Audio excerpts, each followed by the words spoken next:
Hi hello everyone, welcome back to Raji home style.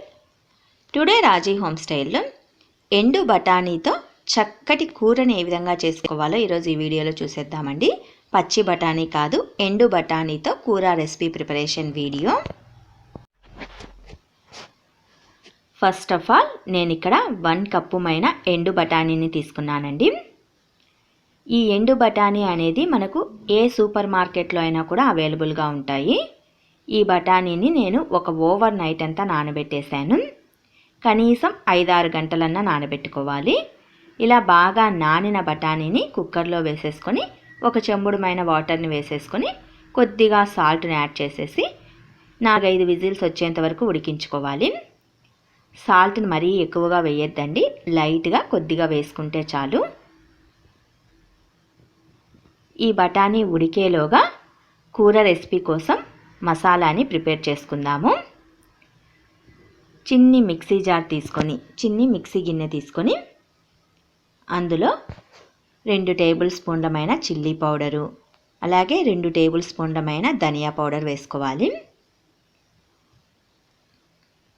ఇందులోనే 2 table స్పూన్లమైన అల్లం వెల్లుల్లి పేస్ట్ని వేసుకోవాలి. అల్లం వెల్లుల్లిని విడివిడిగా అయినా వేసుకోవచ్చు, నేనైతే పేస్ట్ వేసాను. కొద్దిగా కొబ్బరి ముక్కల్ని కూడా వేసుకోవాలి. చిన్నది దాల్చిన చెక్క, 2 లవంగాలు కూడా వేసుకోవాలి. ఇది మీ చాయిస్ అండి, వేసుకుంటే బాగుంటుంది కూర. అలాగే కట్ చేసిన టమాటా ముక్కల్ని కూడా వేసేసుకొని మెత్తగా కోర్స్గా బ్లెండ్ చేసుకోవాలి. 2 చిన్న టమాటాలు అయితే చాలు, కూర రెసిపీ బాగుంటుంది ఇలా వేసుకోవటం వలన. బఠానీని ఇలా మెత్తగా ఉడికించుకోవాలి. ఇప్పుడు దీన్ని పక్కన పెట్టేసి స్టవ్ పైన వెడల్పాటి ప్యాన్ పెట్టేసుకోవాలి. ఇందులో 2 నుంచి 3 టేబుల్ స్పూన్ల వరకు ఆయిల్ని వేసుకోవాలి. ఆయిల్ లైట్గా హీట్ అయిన తర్వాత పోపు దినుసులను వేసుకోవాలండి. ఆవాలు, జీలకర్ర, ఉద్దిపప్పు, మినప్పప్పు అన్నింటినీ కలిపి 1 టేబుల్ స్పూన్ వరకు వేసుకుంటే చాలు. ఇవి కూడా కాస్త చిటపటలాడిన తర్వాత కట్ చేసిన 4 పచ్చిమిర్చి ముక్కల్ని, కచ్చాపచ్చాగా క్రష్ చేసిన వెల్లుల్లి రెబ్బల్ని, 2 రెమ్మల కరివేపాకు ఆకుల్ని, చిన్ని ముక్కలుగా కట్ చేసుకున్న ఉల్లిగడ్డ ముక్కల్ని వేసేసుకోవాలి.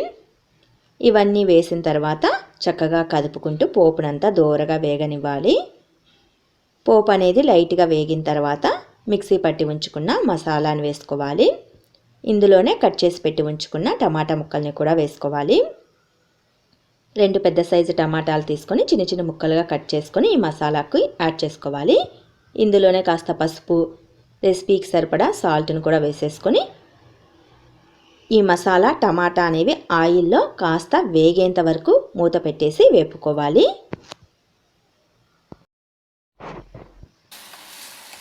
టమాటా మసాలా ఆయిల్లో చక్కగా వేగిన తర్వాత ఉడికించి పెట్టి ఉంచుకున్న బఠానీని వాటర్తో సహా యాడ్ చేసేసుకోవాలి.